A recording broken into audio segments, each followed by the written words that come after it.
Hello, welcome everybody to another Monday night mastermind call. And I am your host, Alex.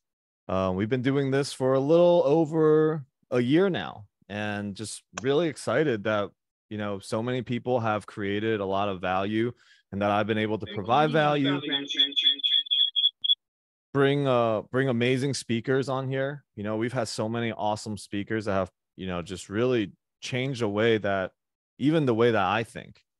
So we're really here to learn together. You guys are going to learn some things from me, but most importantly, you guys are going to learn from each other. You'll learn from the speakers.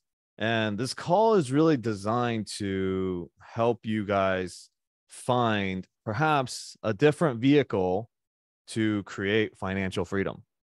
All right. And I can share from my past how I've been able to, generate a lot of success through the vehicle of real estate. But on today's call, we will talk about some other methods as well. Most of the times this call has been focused on real estate, but today I have an awesome, amazing guest speaker here that is going to talk about financial investment strategies, investment goals, and maybe just a little bit of a different twist in how I normally explain this. But for those of you guys that are new here, because I do see some new faces, new names that I'm not familiar with, I have been doing real estate for about 18 plus years. And when I say doing real estate, I mean my journey began when I was 18 years old, when I picked up Rich Dad Poor Dad. Okay, so for some of the teens that are on here, at 18, having the awareness that I want to become financially free and not working for somebody. I've actually only worked for one person ever in my life. And it was because I was just really passionate about her vision and what she was creating. So I worked for her. I worked for $1,200 a month. So it wasn't, I guess I don't know if I would really consider that a job more than just like a passionate driven thing. But I've been, I bought my first piece of real estate when I was 26. All right. So I started learning, 25. I started learning how to do real estate at 18. I paid for a coaching program and I was like, okay, I got the roadmap. This is what I'm going to do. And it took me like 7 more years to be able to purchase my first property because I didn't have anybody to teach me. Back then, there wasn't that many people on YouTube. Like, I don't even know if Grant Cardone was really on YouTube. I think he was on YouTube only talking about sales.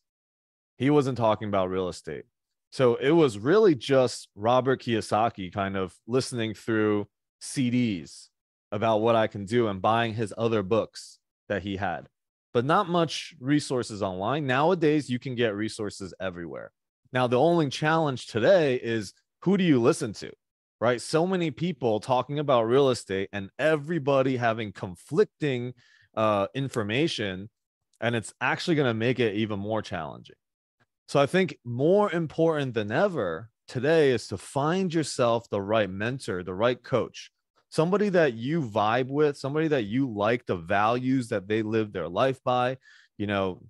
I think it's extremely important to use your intuition to kind of bring you to the right mentor. Okay. And from there, go all in and learn what you can learn through that avenue. Right. And then from there, get your first deal done. Like for me, I learned so much doing my first deal. There wasn't enough information. I could have all the information in the world, but if I took no action, it would have just been the biggest waste. And some of the reasons why people don't take action is because of the fear. There's limitations like that we make up in our minds. Maybe it's, I'm too old. I have a family. I have responsibilities to even, dive into a new investment, or I'm too young, right? Like, who's going to listen to me? How am I going to be able to get a loan? All of these things are limitations, because you could do real estate and you can begin investing. Doesn't matter how much money you got. Doesn't matter how much, if you can get a loan or not. Like, the first thing that you can do is do what you guys are doing, is being on a call like this. All right. So the invitation for all of you guys here is, I see some really powerful people on this call right now. Okay. Take advantage of the potential, the possibility of being on this call, that you could be here and take away something from this call that will save you years or save you a lot of money, maybe even millions of dollars. This could be your $1 million saving call, but it's up to you to be here in a certain way. You want to be engaged, right? You want people to know who you are. So maybe having your cameras on, maybe text, writing in the chat, maybe, whoever, because sometimes what happens is if your camera's on, somebody will see your face and they'll message you later just because of that. Right. And so there are just so many opportunities for being here. If you're going to spend your most precious and valuable commodity, which is your time, to be here, then let it be where you can save a lot more of that. Okay, see if you can be here and learn something and take away something that is going to change your future forever. And so just really quick before I bring on our speaker, I'll continue sharing my real estate journey for a second here. So I bought my first triplex when I was 25. Okay, I had a plan when I created the plan with the Rich Dad program, was to have all of my expenses covered, buy my real estate, and that's how you get out of the rat race. So I bought this triplex. It paid for itself. It paid for my car. It paid for my cell phone.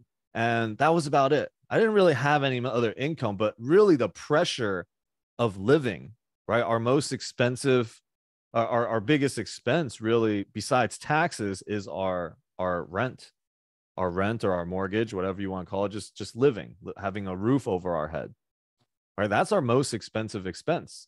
So that was out. And I'm kind of like, oh, wait, so I'm out of the rat race. I'm financially free. I've made it.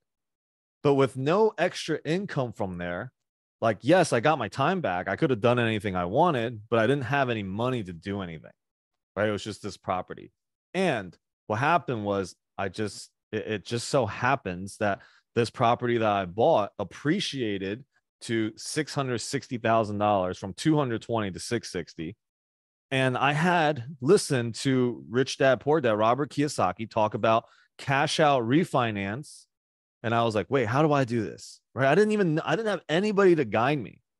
I was trying to figure it all out myself. So I had my aunt from Hong Kong co-sign. She's like, my aunt is really like this. If you guys ever watch Crazy Rich Asians, she is literally living, they're living that life. Like, they don't live in this world. She's like, I'm just going to call my bank and they're going to give you a loan, a reverse loan. I didn't have any credit, nothing.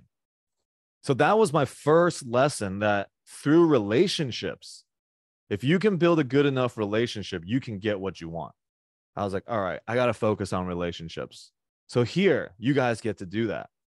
Right. And, long story short, I lost it all. I lost my house. I lost my car. Then I came back using real estate again as my vehicle to create, multi-million dollars of real estate assets. And quickly, I was able to bring my cash flow up to about $20,000 a month I guess I wouldn't call it passive. It's in between passive and active, because I do have to do some work. They're all like single family, duplex, things like that. So real estate is a great vehicle because you can buy it with little or no money. You can figure out a way to partner. Even in the single family property, you can figure out a way to partner with somebody where you put in the work. Okay, so if you learn something here, if you learn real estate here, or learn a possibility here, you can go out tomorrow. Okay, start your educational process right now about what's a good deal. How do you find a good deal? All the things about it. How does Alex operate? How did all the people, how do they generate money in real estate? And when you learn that, you just got to find someone that believes in you, that has money in the bank, willing to give you 50K, 75K, whatever, to buy a property. They'll even sign on to the loan themselves. That's what I did. When I started, I had people sign on to the loan and put the money down, and I just ran the deal. And we did a 50-50 split. I did about 12 of those. And very quickly, I got myself back on my feet. So everybody can do that. single family houses, find a good deal, learn how to underwrite it. And doesn't matter where you are right now. You could be 15, 16 years old, and who's going to be your first partner? That's who you got to think about, right? It could be your parents. And I've coached a couple of teens actually to buying their first property with their parents as the financial backing. But it's real estate, as long as you can speak with it with confidence, you can make that happen. So, real estate gives you cash flow, appreciation, tax benefits, and it's a real asset. And I know for the past, couple months, or maybe the past year, we've just focused on multifamily, and we've brought tax CPAs in here that have talked about it. We've brought operators in here that have really, brought a lot of value to the people on these calls. But today I want to introduce my friend, RANDI. She has put some interesting perspectives into my mind about other investment strategies. And I know it's probably more people could probably relate to what she's saying than to real estate. So I want to introduce, actually, you know what? I'm going to have RANDI kind of introduce herself. So I'm going to put you on spotlight, and I'm going to put me on spotlight. And yeah, hello there, RANDI. Hey, how are So you? do you want to just share with the audience here, like what you do and what do you help people do? Sure. Yes, I am a financial planner. Essentially, I have a agency of 33 agents that provide financial planning advice and education to anybody, but we work a lot with real estate investors and agents. So we focus a lot on different kinds of insurances and investments and making sure that everything's working together rather than, what we typically see is people just going around to different places trying to make the pieces fit themselves. We're like a one-stop shop for everything. Yeah, because I've always kind of had this like negative like judgment towards financial advisors out there. I always thought, I'm like, man, they're just steering people down the wrong, like off a cliff, right? And talking to you, I feel like you've shifted my mindset.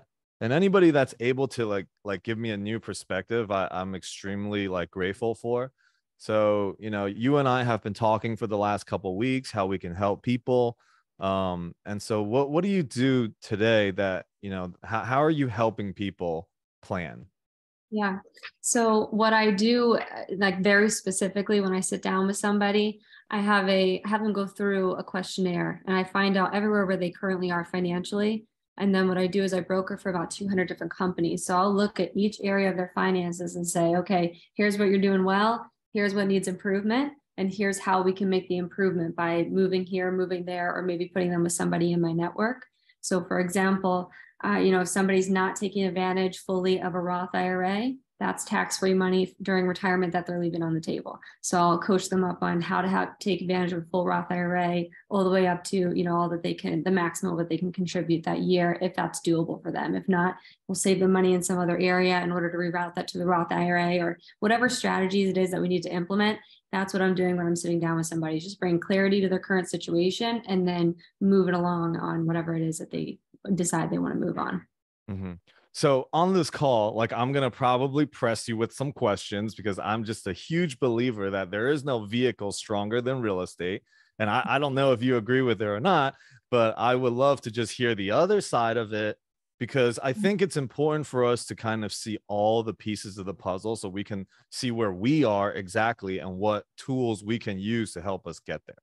So Yeah. how do you get somebody to, let's say they're stuck 9 to 5, I don't know, like typical person that is trying to get out of this race, this hamster wheel. Yeah. What do you do to help them? Like let's say I come to you right now, I'm like, okay, I hate my job. Okay, I got some money in my 401k. I don't know what's happening. It seems like I just lost like 40% of my account, my investments. Like what do I do now? Yeah. Okay. So this Okay. is a different direction than what I thought, Alex. I built a whole presentation for this built around not denouncing real estate, but how to use what I do for real estate. But that's fine. Oh, well, no, actually, well, maybe we can go there, but let's go here first. For me, this is for me. No. So that's good. So what would I coach somebody up on doing? Well, there's two things. One, I mean, if you're just using the stock market in order to completely replace your 9 to 5, that's going to take time. So it's not going to be the same as real estate. Real estate, you can make a lot of money very quickly in real estate more often than you can do in the stock market. The stock market is not really to do that. So I don't know if that's kind of a boring answer to your question, but on average, I like that answer, but yeah, okay, go ahead. I'm going to be truthful, right? So from the stock market, if you're invested in all equities, what I would expect, at the high end of return, on an annual basis is between like 9 to 11%. So it's not going to blow your mind, but it's for people who are looking to become financially independent within their lifetime. That's what the stock market's good for. There's a lot more that's good for that too. But as far as ditching the 9 to 5, what I personally coach people up on is becoming advisors, right? And building a passive income stream through investing other people's money who are on a normal track, who do want to make, a 10% average return all the way up until they're getting closer to retirement age, and then they pull back on their aggressive investments. If you are looking to get, rich quicker, right? Real estate would be the move for that. Okay, so all right, let's go in. I like that answer. So let's go into what you wanted to talk about today of how to move things into real estate investments. Okay. All right. So I prepared two things. One is how to use your current investment accounts for real estate. So for investing. And then I also prepared something to slander cash value life insurance. Okay. I'm taking today, and I hope that's okay with you. I'm not missing the mark too much. No, that's great. Okay. Let me share my screen. Okay. I gave you sharing powers. Thank you. All right. So first things first is I'm slandering cash value life insurance, right? So if you don't know already, there's two major kinds of life insurance you can have. There's term insurance and cash value. And cash value is like an umbrella term for a few different kinds of insurances. There's whole life, universal life, variable life. Some of us know it as infinite banking right now is a really popular term. But I'm going to start with just saying why is insurance important? Well, number one, it's meant to replace your income to your family in the event that you pass away and you don't already have wealth built up, right? So let's say you're bringing in $50,000 a year to your family. And if you were to pass away, your family would have no way of replacing that income. Life insurance is for you. Ideally, if you're making $50,000 a year, you want $500,000 in life insurance coverage. Then if you pass away, your family takes the $500,000, invests it, gets a 10% rate of return average annually. That replaces your $50,000 to the family every year, right? So that's life insurance. You can also use it to pay state taxes and any debts that you have. So for real estate investors specifically, go ahead, Alex, you want to add something? Yeah. So where can I put my money, right, to get a 10%? Like, is it cash flow, or you're just talking about appreciation or the increase of capital? I'm talking about, well, there's a couple different ways that you earn. So dividends versus just value of the stock rising, but a mutual fund following the S&P 500 on average over time would produce that. Yeah, but that's like, over time, and you're not getting any cash out of there, right? Mm-hmm. And you can choose to take that. So if I gain 10%, I take it out. Do they tax me in that 1 year? How does it work? Just like you pay income taxes, you'll pay taxes on. It's going to be capital gains taxes rather than income taxes, but it's not going to be that big of a difference on $50,000. Okay. Yeah. Good Carry question. on. Good question. And hey, I just said investments too. I didn't say you couldn't use real estate. Go get your 10% wherever you want to get it. No, I just wanted to know where you would advise people to put that, It's going to depend on the situation, truly, because depending on when that person passes away and where their spouse is or whoever it is that's taking the money is going to determine how much risk we can take with it. It also is going to matter how much money they already have in their estate, right? So what they've built up in their own wealth, and then we can decide how much risk is worth taking or what kind of rate of return we want to chase in that, Gotcha. that respect. Positives of life insurance. pays out quickly when you pass away, right? There's a difference between that and real estate. Real estate is typically going to have some type of delay in where your backup plan when you pass away really shouldn't be a property unless you own it free and clear and it's cash flowing and there's absolutely no work, right? It's a totally passive income that is going to be left behind to somebody. Otherwise, you want to have life insurance because you want to pay off that piece of property for the family so they don't have to sell it in order to get that money. Or if it's already owned free and clear, they can continue to pay out a property manager or whoever it is that's taking care of the property without them having to really worry about it. And then it's still a cash flowing asset for them at the end of the day. Is there a lot, like a big percentage of people that don't have term life insurance? You got statistics on this? Because I don't have it. I don't know when I should be getting it. Should I be getting it? I don't know. Yes, I would say yes. Yes. No, I don't have an exact statistic. From my experience, I'm on 4 to 5 financial planning calls a day. And I would say the majority of people, like 4 out of 5 calls, people do not have term insurance. They have maybe one person will have term insurance. The rest of them will have some type of cash value or just no insurance at all. If you have term life insurance, just put like a little thumbs up or a little fire emoji in the chat.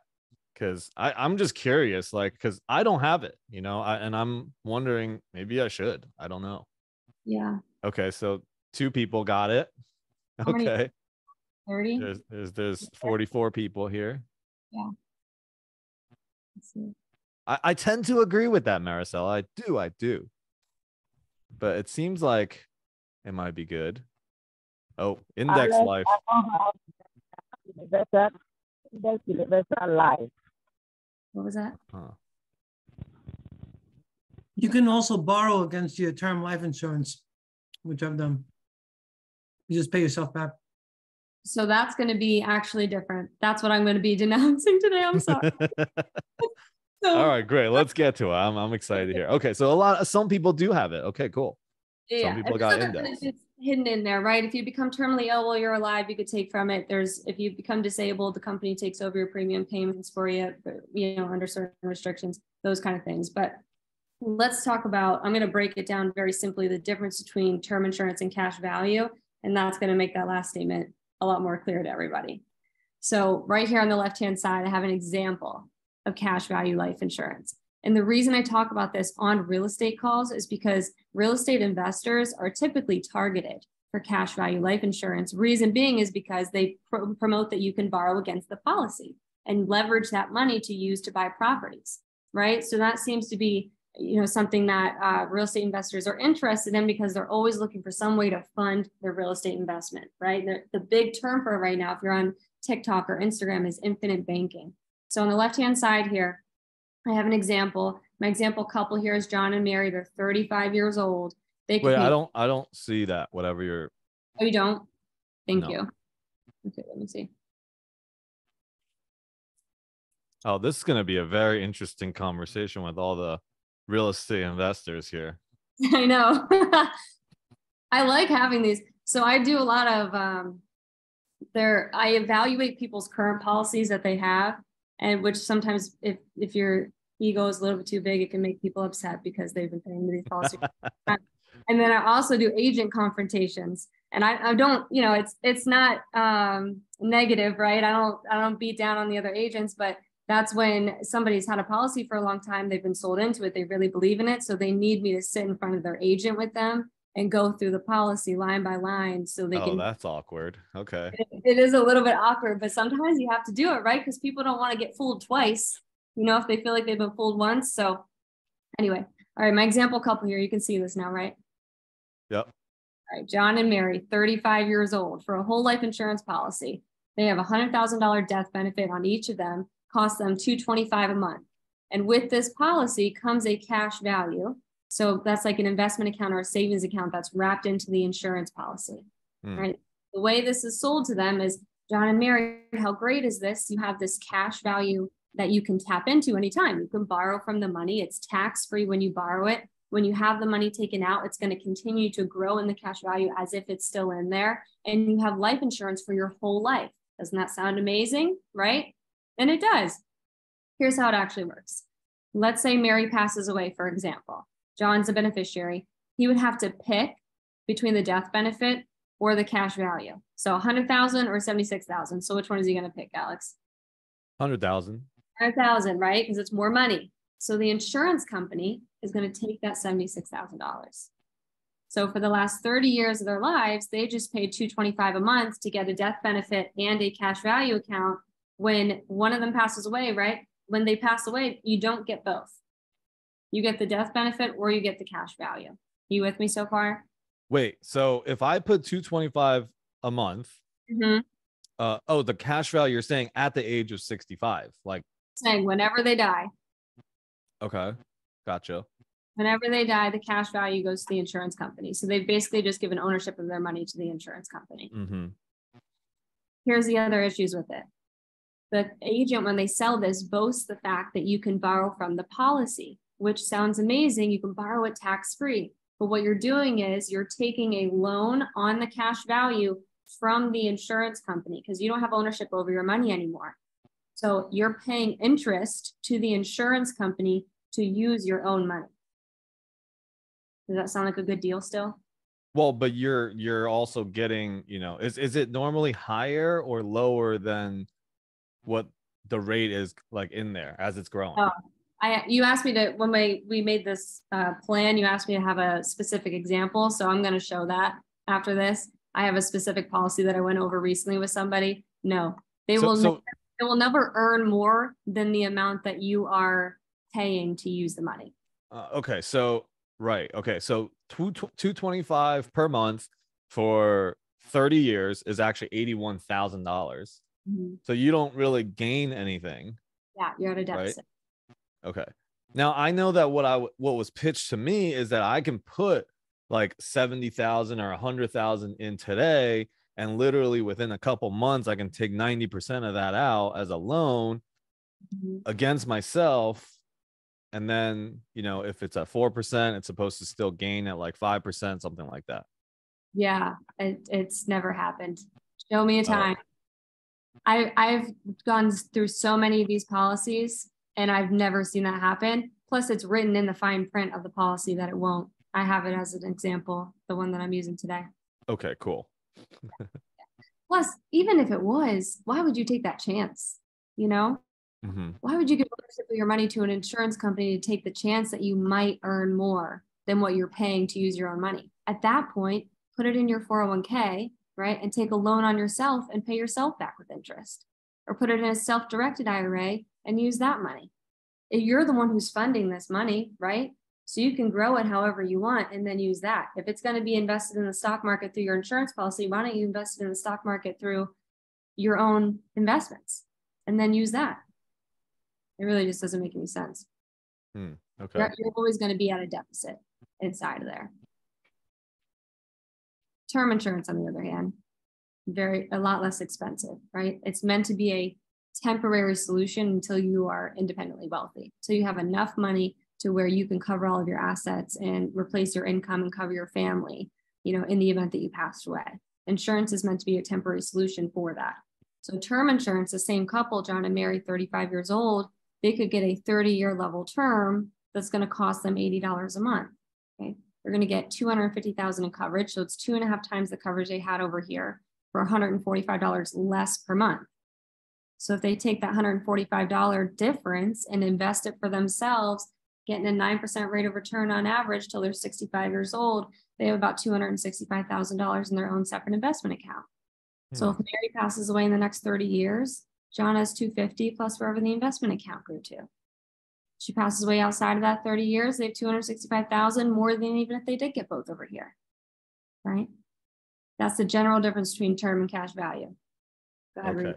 Anybody that is in this call that wants to, protest it or have questions or whatever, Randi's ready. She battles other insurance agents all the time. So, yeah, I know a lot of people here, like you can use universal, index, all of that. Okay.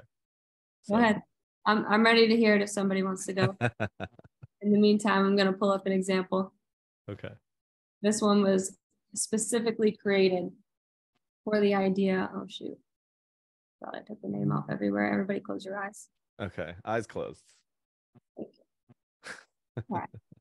Blocked it out everywhere, but right there. This one was specifically created for this guy to invest in real estate. All right. It is a flexible premium, adjustable death benefit, universal life insurance policy with index linked interest. Okay. They just throw as many names in there as they possibly can to confuse people. Okay. It's an index universal life policy. Index meaning it's up against an index. Universal life meaning it's an adjustable death benefit, meaning he can choose his death benefit over time. He chose option A. So that's what this illustration shows. So I'll go over the option A because that's what it's meant to be. So, and I'll explain what that means in a minute. Anyway, this client, male, 35 years old, preferred non-tobacco rating. He's paying $500 a month for $441,000 in insurance. The actual cost of that insurance is $57.36. So he's overpaying, what is that, $442, something like that? Yeah, $442.64. So take that $442 and invest it, which is what this policy shows, right? It shows that money being invested over time because this is meant to be insurance and an investment account. I just want you to understand the difference in that cost there.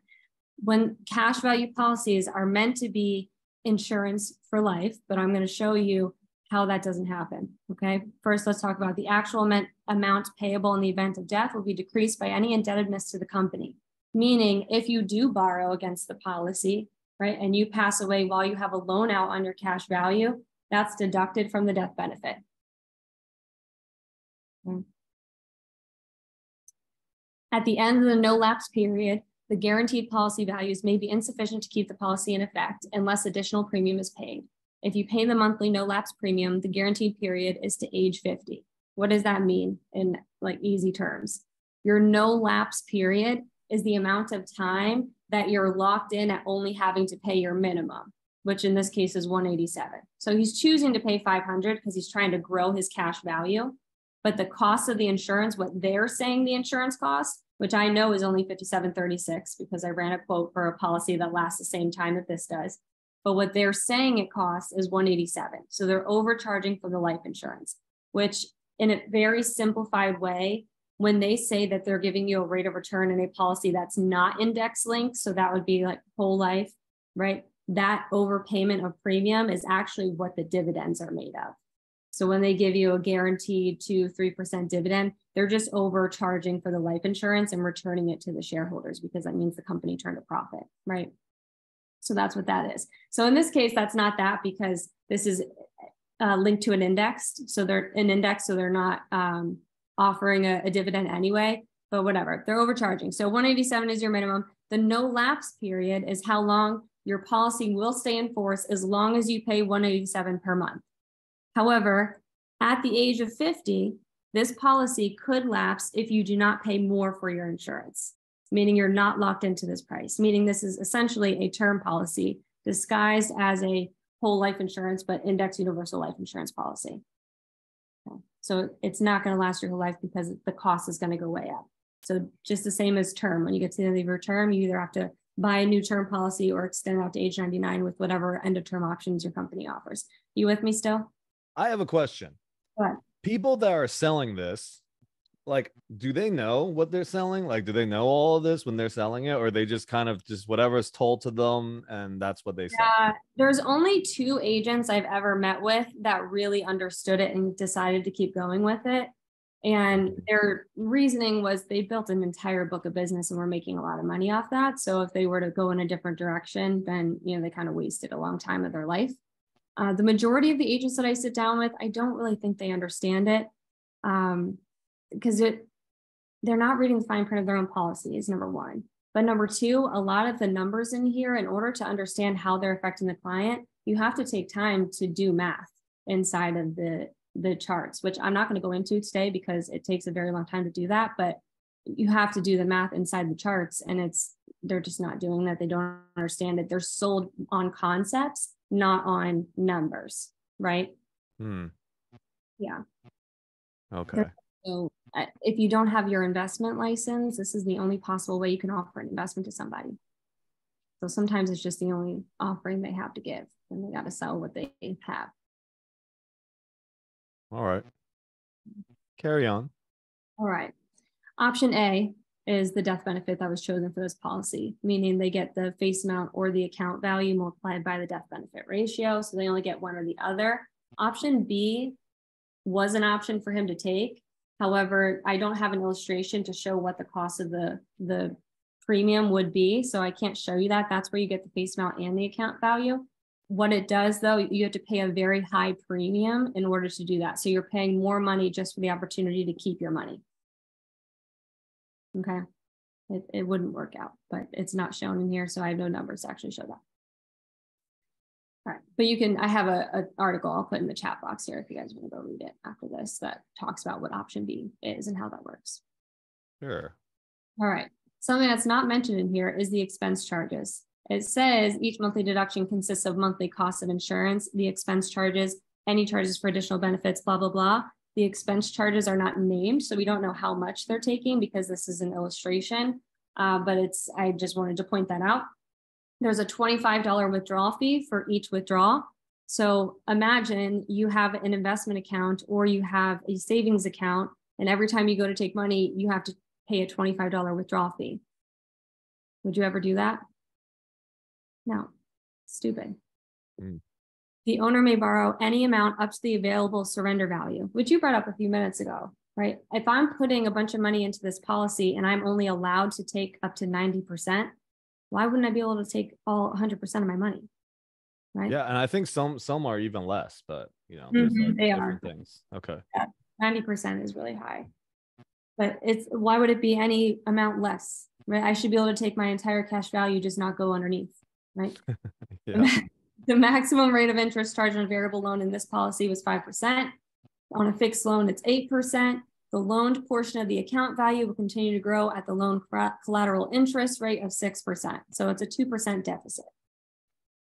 So how great. I can put my money in the policy and take a 2% deficit if I ever want to use the money. That just doesn't make sense. All right, what else do I have in here? Based on guaranteed assumptions, the illustration terminates in year 33, meaning the policy is done in year 33. If he gets what they guarantee him, the policy will lapse when he's 33. It will go away because there's not enough cash value in the policy to keep it running. Based on fixed assumptions and midpoint assumptions, it's somewhat close within a couple of years of that. Fixed and midpoint are just a difference in non-guaranteed assumptions, but they're assuming that he's going to earn a certain amount from the index that he's linked to. Okay. I think that's all I had in here. Besides, if you want to look at the actual chart. His first year, for some reason, he's putting $16,000 into the policy. Immediately, his account value is going to be at a deficit. By his 20th year in the policy, we'll put $130,000 in there, and he'll have $73,000 in the account value. So let's do, as I told you, his actual cost of insurance is about $58, right? So multiply 58 times 12, that's $696 for the year. Multiply that times 20 years. His actual cost of insurance is only $13,920. So he should have 130,000 minus 14. He should have at least 116,000. Man. So subtract 73. Yeah, I remember seeing a table very similar to this, and I was like, I'm gonna put my money into real estate now. Why would I take this one extra step to get less money to put into my deal? Right. Yeah. So that's why I haven't done it. And I guess, you know, now like a little bit more eye-opening. Yep. Here's where it shows where it lapses. Year 32, under the guaranteed assumption, this is what they guarantee to give you. They start taking money out of his account value in order to pay his premiums. So he takes a loan of $75,000 and assuming he's going to take some of that to use for retirement as well, policy lapses and he's done. That's it. So if he ever wants to use his money, the policy just goes away. Wow. And his account value after 32 years is only $93,000. He's putting $6,000 a year into this. even with a non-guaranteed assumption, he runs out of money in 7 years after that. It's still non-guaranteed. Okay. Does anybody have a rebuttal against this? I mean, does anybody have had their whole life insurance long enough to say that this is not the case, or? I'd love to see that. Love to see that. Change my mind. Uh-huh. Alex, Hey, hello.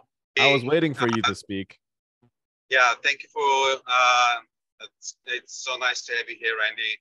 So my story is I started my index whole life insurance from August the 20th, 2019. My premium is $1,400 a month. So my basically my insurance cost me probably about 280, all the payments. So I'm overfunding it, like you explained it very well.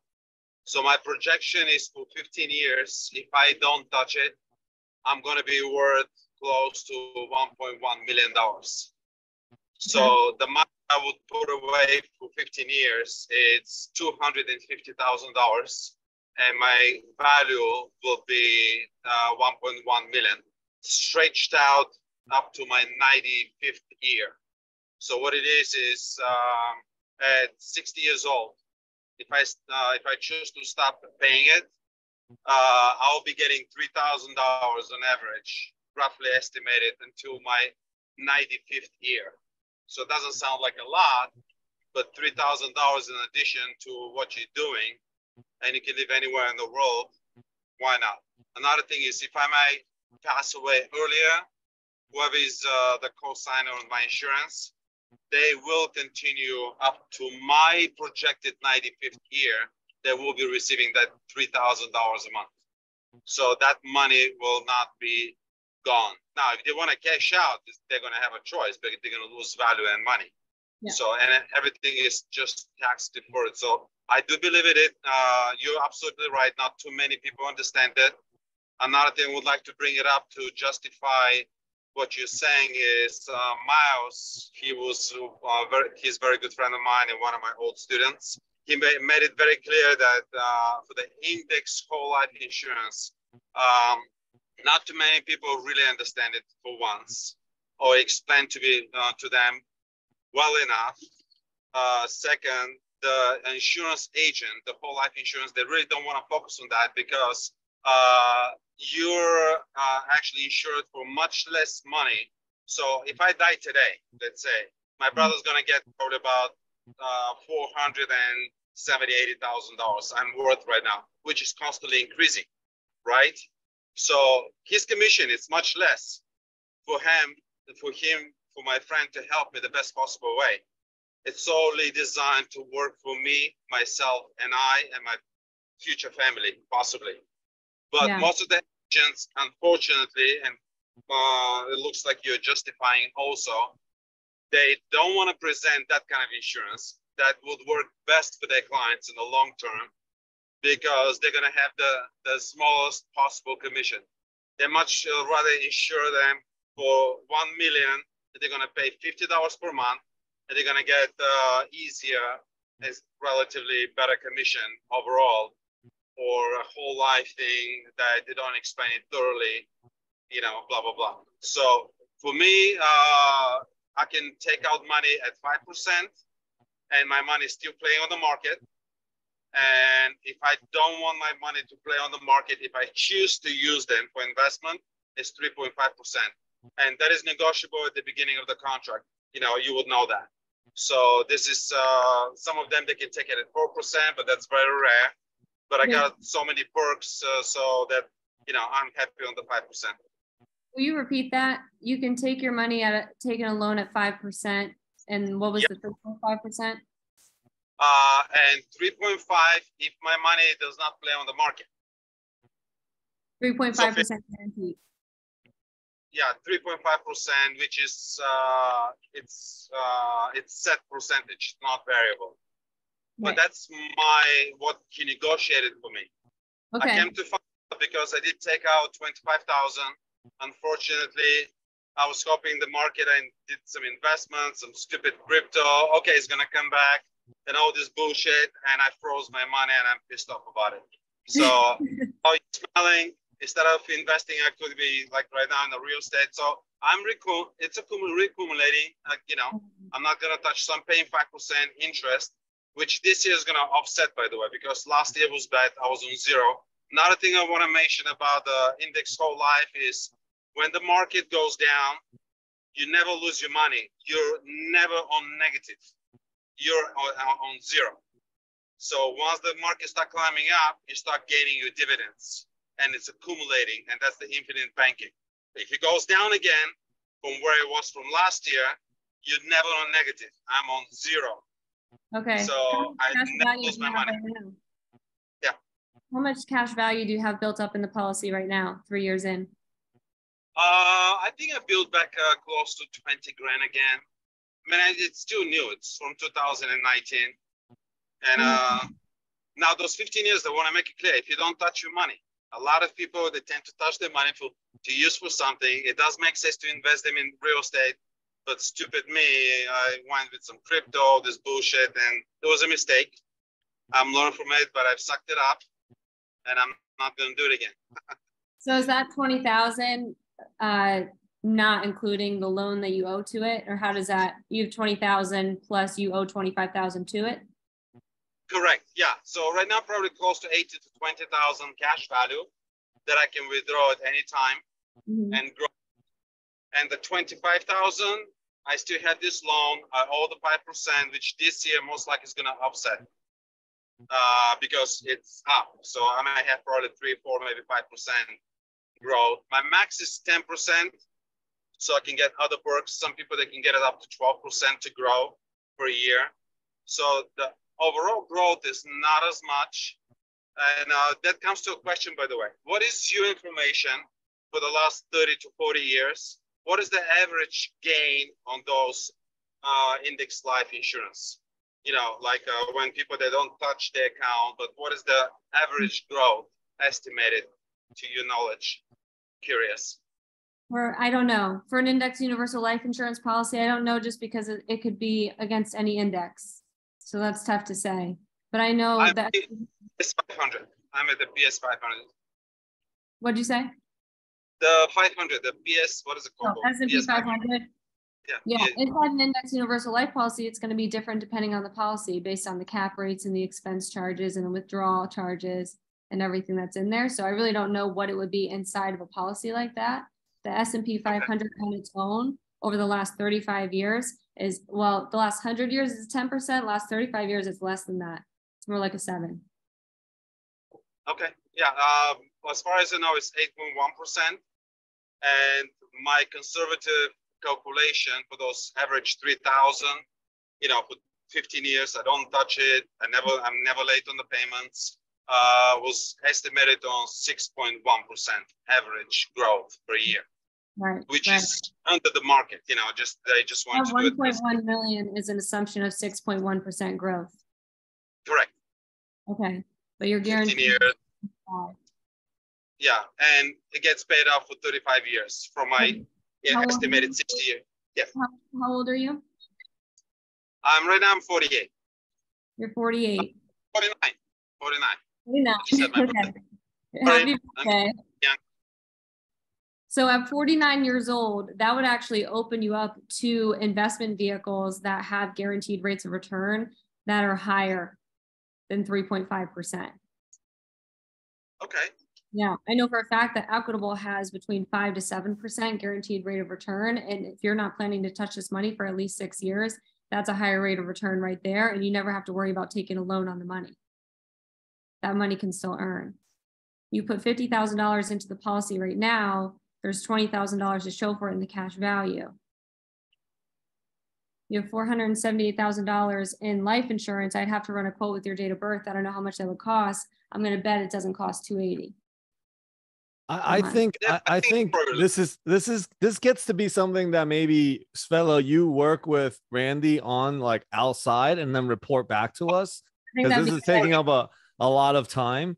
Now, like the way that I think, I'm like, all right, I can double my money in real estate very easily every 5 years. Okay. Like, it's just like, even like housing market increases by what, like appreciates like 4% a year, let's just say. So if you have $100,000 property in 5 years, it'll be worth 120,000. Right. So, I mean, we can all see that happening. Yes. Like 5 years, your $100,000 property becoming 120, like that's very feasible, but it only costs you $20,000 to control and buy that property. That means your money basically pretty safely, if you just sat there and broke even every year, will double every 5 years. If you take $100,000 and you double it every 5 years for 40 years, that's $25.6 million.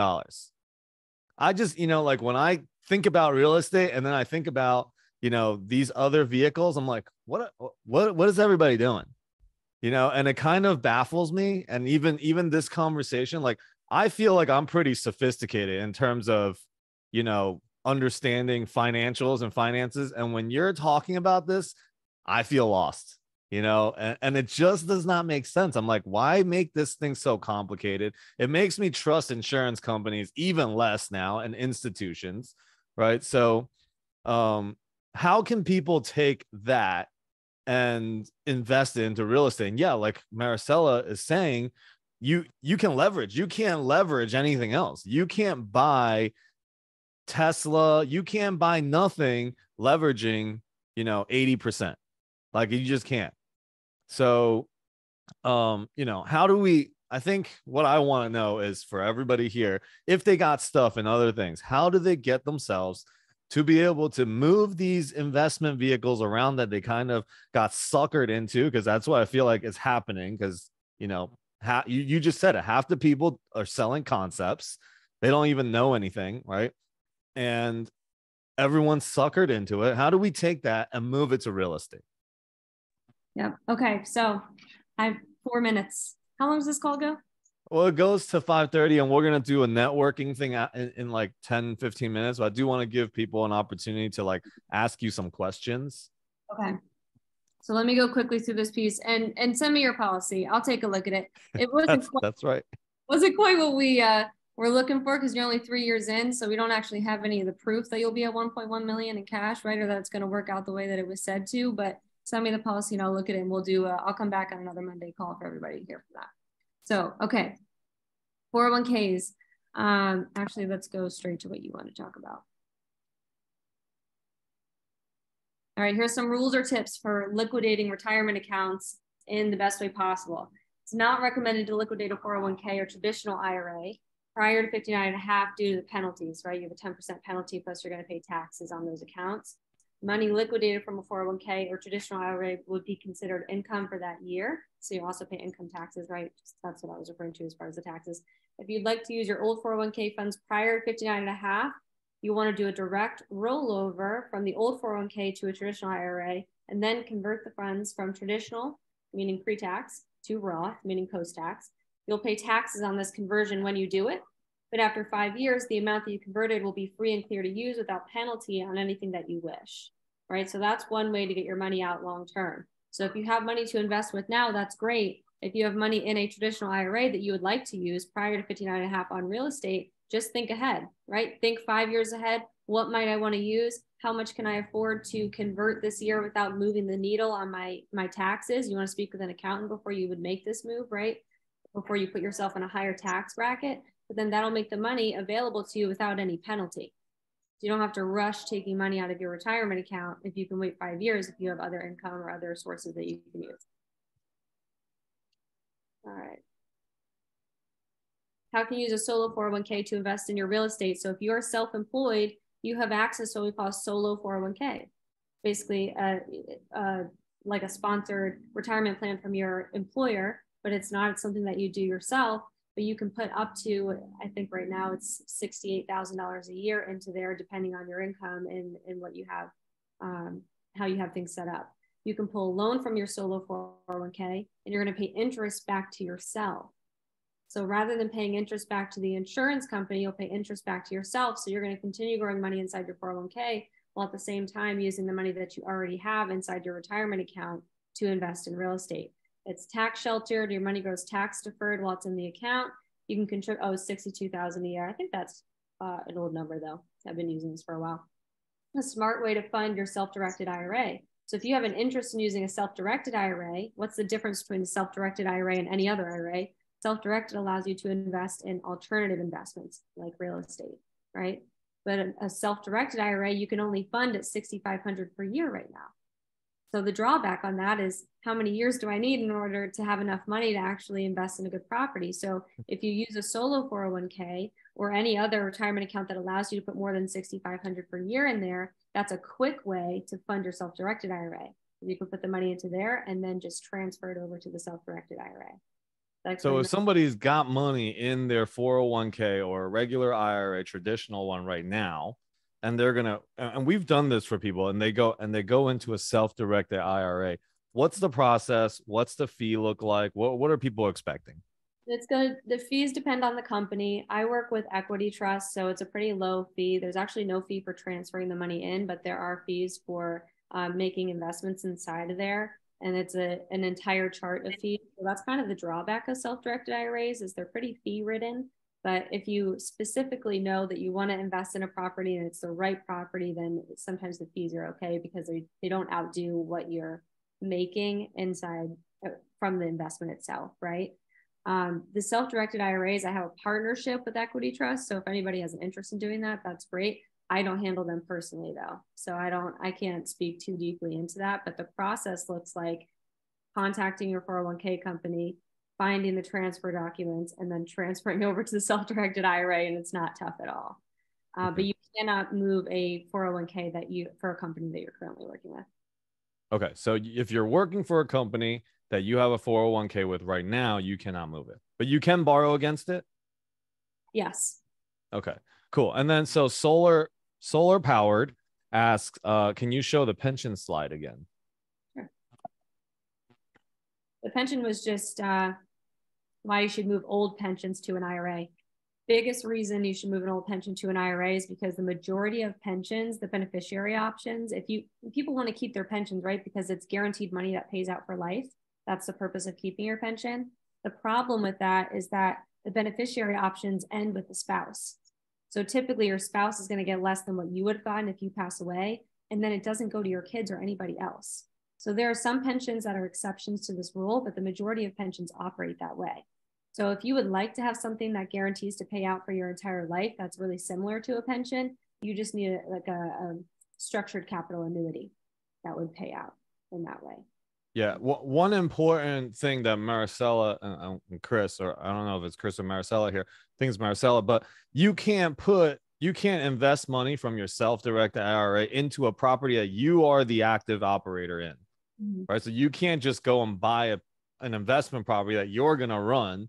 You got to invest it. Like it's got to be an investment, which brings passive work on the property. Like it has to be truly passive, and you can't buy it or sell it from anybody that technically anybody that you know.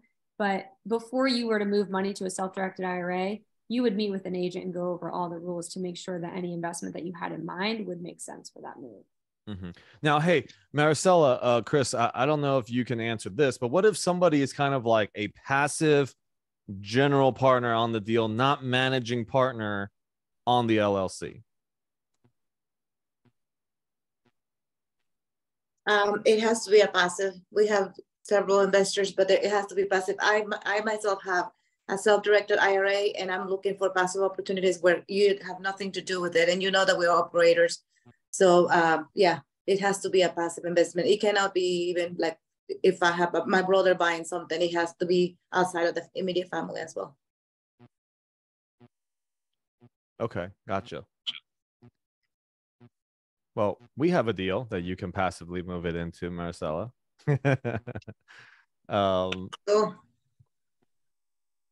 Jennifer says, and thank you so much for that information. Does it make sense to convert to a Roth if you're in your 50s? I worry about taxes charged at my current rate.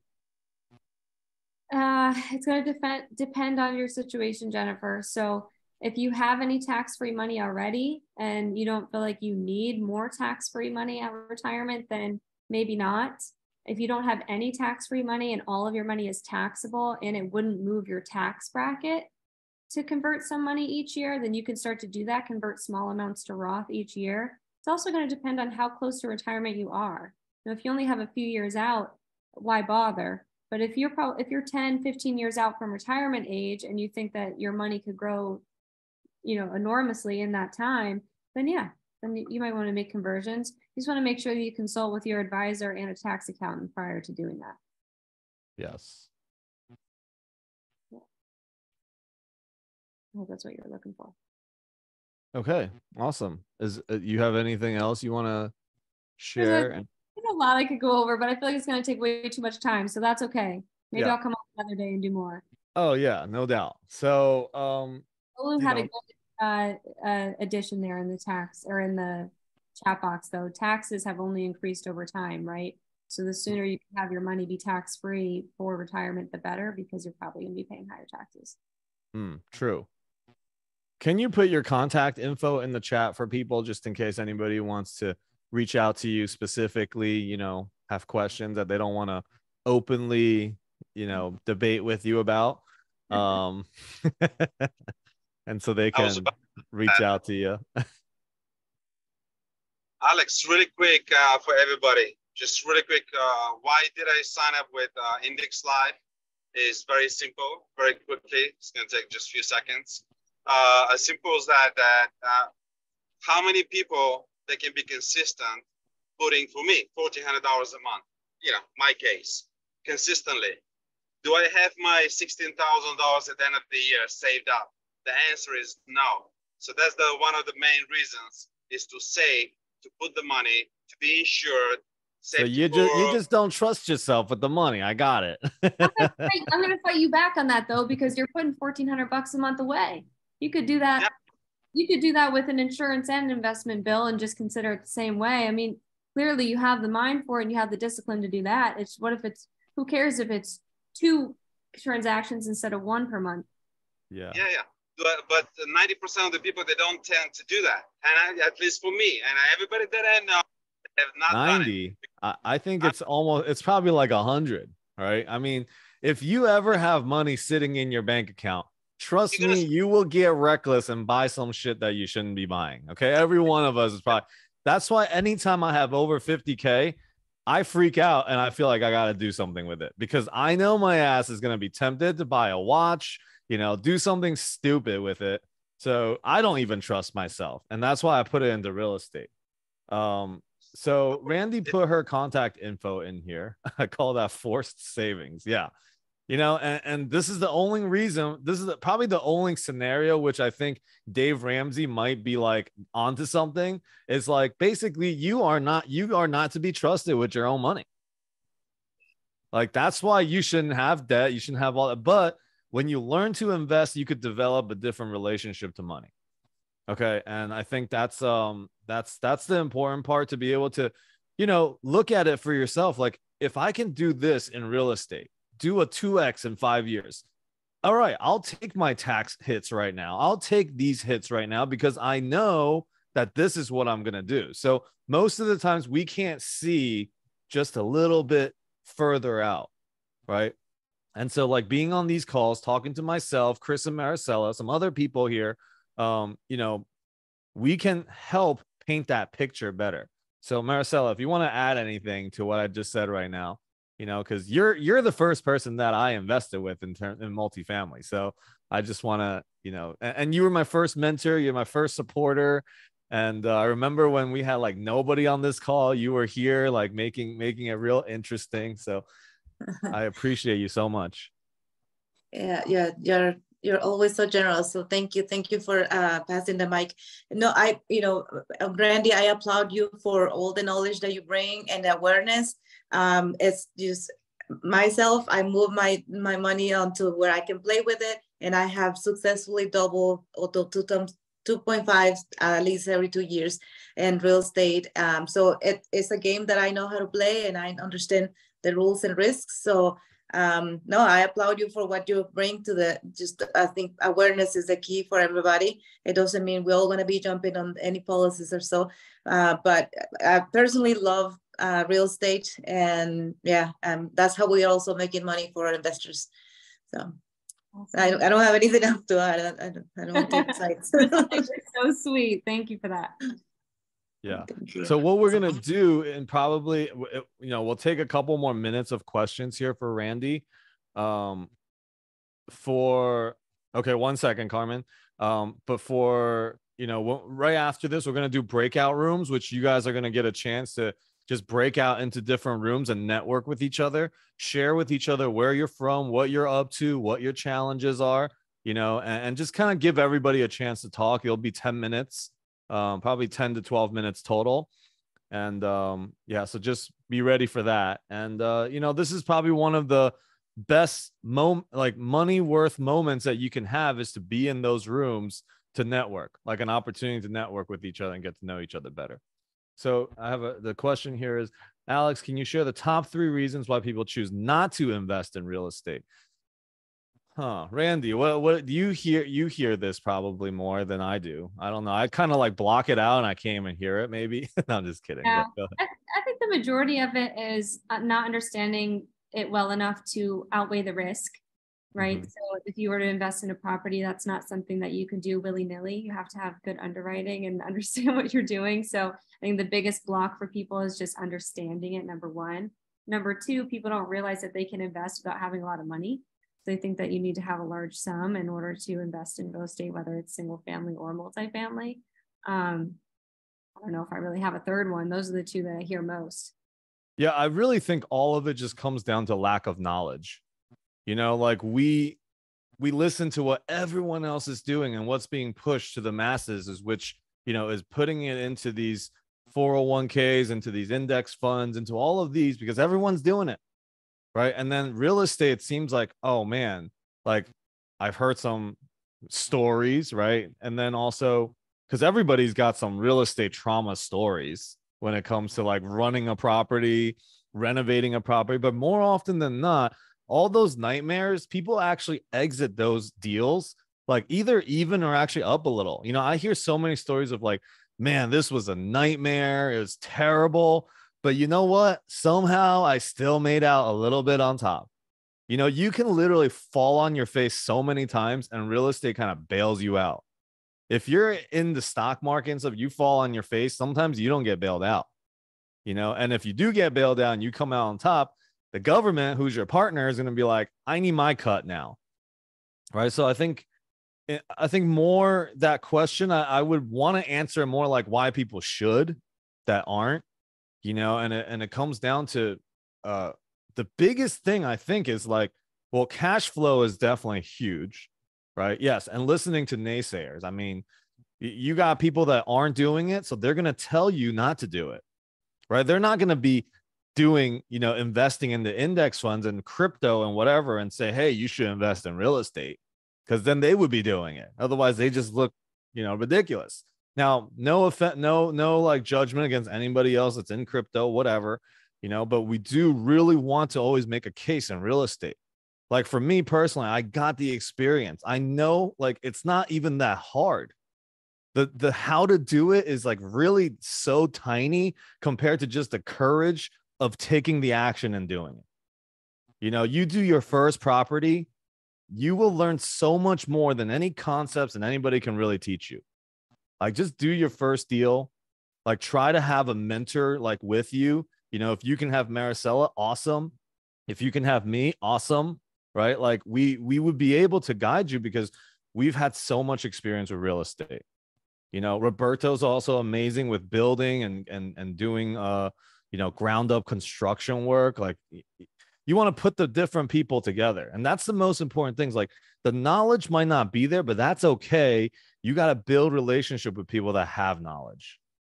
I think that's going to be the biggest piece and hanging around that. So yeah, Randy, thank you so much for saying yes and pushing your meeting currently that you have with your team off so that you could be here.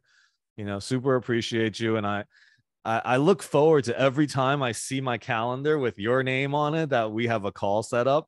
I'm like, this is exciting. I'm gonna learn something here, and you know, and I like people that smile a lot. So you smile all the time. I feel like I can trust you. I do manage to smile quite a bit, and I also enjoy our meetings. Thank you, Alex, for the opportunity. Yeah. To me, you and everybody who's willing to debate me, even in front of everybody. I appreciate that too. It's great to speak to people who have a true interest in improving their lives in any way. Especially, you know, we're all on the path to creating passive income, and through that real estate or the stock market, or, you know, even if you're doing life insurance, even though I don't think you should use it for that, I still, everybody's working hard to get where they want to be. So it's great to be surrounded by people like that. Yeah, I respect your opinion about it, and thank you for, you know, shedding light on that for me personally, because I'm always like, should I do it? Should I do it? And every time I have an opportunity to do it, I'm like, yeah, I'm just gonna take this money and put it into this deal, or I'm gonna buy this with. I'm like, why am I taking this extra step? And it just never made sense. So I'm glad that you know, it's been literally pitched to me like 100 times. You know, like, oh, you're in real estate, well, you should do this. I'm like, really? Tell me about it. And I always entertain it. I always entertain the call for some reason. And it's, yeah, I just never been, you know, sold into it. But all right. Yeah, we're gonna do just a breakout room for everybody to kind of network and meet each other. So yeah, feel free to stay, Randy, if you want to. And Nick, are you here? Of course I'm here. Oh, great. So everybody, Nick is the child prodigy, the golden child, and I'm extremely blessed to have him partner with me in all the things that I do. So Nick, can you break everybody out into the breakout rooms and just give everybody about 10 to 12 minutes and, you know, share, get to know each other. Righty. Go, go, go.